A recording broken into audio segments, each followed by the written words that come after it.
Secara alamiah, trauma adalah bagian dari hidup manusia.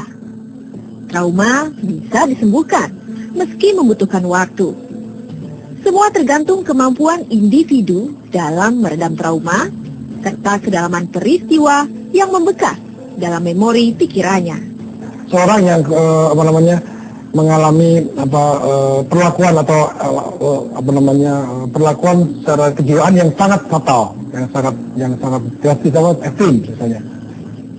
Nah itu juga bisa meninggalkan traumatik, bisa dianggap sebagai traumatic event bagi individu itu. Secara umum tidak ada jenis-jenisnya, cuman trauma itu bisa menimbulkan gejala-gejala psikologis seperti depresi, seperti skizofrenia, seperti paranoia, seperti fobia. Trauma itu bisa diterapi dengan cara memberikan banyak bisa disebut sebagai behavioral terapi, bisa disebut sebagai konsultasi psikologis. Mendekatkan diri kepada Tuhan adalah salah satu cara untuk mengendalikan trauma, meski kadang tak bisa menghapus seluruhnya. Boleh jujur bahwa sampai sekarang pun kadang-kadang masih timbul trauma itu ya. Kalau kita masuk awan gitu, masih was-was gitu. Walaupun pesawat yang sekarang itu sudah canggih, sudah lebih canggih daripada yang dulu, tetapi was-was itu tetap saja masih ada. Jadi kadang-kadang traumatik itu masih ada. Tidak dipungkirin bahwa agak sulit untuk menghilangkan full.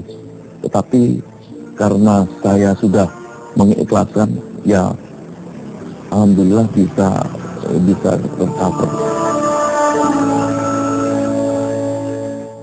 Mestinya semuanya itu pelajaran berharga, khususnya buat saya sendiri ya. Karena inilah, kalau saya katakan, hidup yang kedua. Yang harusnya menurut akal sehat, saya sudah jadi almarhum. Maka dari itu, saya tidak sia-siakan sisa umur ya. Masih sisa ini, mudah-mudahan kedepannya saya lebih baik, dan saya tidak menyia-nyiakan sisa umur saya yang masih tersisa ini. Saya akan melakukan yang lebih baik, karena inilah hidup saya yang kedua. Ya, kita lebih mendekatkan diri kepada Allah. Kemudian saya mengajarkan anak-anak bahwa hidup ini adalah sebagai permainan. Setelah kecelakaan itu, saya memilih jalan untuk bertobat gitu kan. Jadi lebih cari Tuhan gitu. Jadi setidaknya trauma-trauma yang ada tuh terlepas gitu. Untuk trauma naik pesawat sih tidak, karena puji Tuhan saya banyak sekali jadwal saat ini. Maksudnya setelah kecelakaan itu juga banyak jadwal untuk bisa melayani di daerah terpencil gitu. Jadi kalau misalkan saya trauma naik pesawat akan membuat repot diri saya sendiri gitu. Jadi nggak kesana, nggak terlalu. Tetap saya masih tetap berani naik pesawat. Tergantung dari kemampuan individu ya dalam menghadapi itu. Juga dia berkaitan dengan masalah sejauh mana intensitas dari treatment yang diperoleh dan keterbukaan dia untuk berhubungan dengan profesional.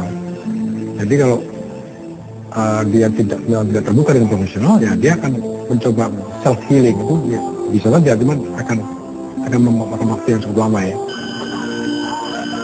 Trauma bukan hal aneh. Layaknya penyakit, peristiwa yang mengguncang jiwa dapat menyebabkan trauma.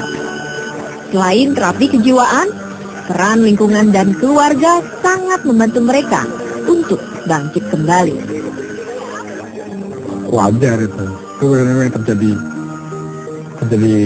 terjadi di hampir semua semua accident ya, semua accident itu wajar saja terjadi. Hanya tingkat kedalaman traumanya yang bisa berbeda. Nah, secara psikologi sosial itu lebih merupakan apa namanya? Kalau di kasus yang kemarin, secara psikologi sosial kan saya bilang lebih masalah komunikasi dari otoritas terhadap korban itu kan kurang dijaga proses komunikasinya itu.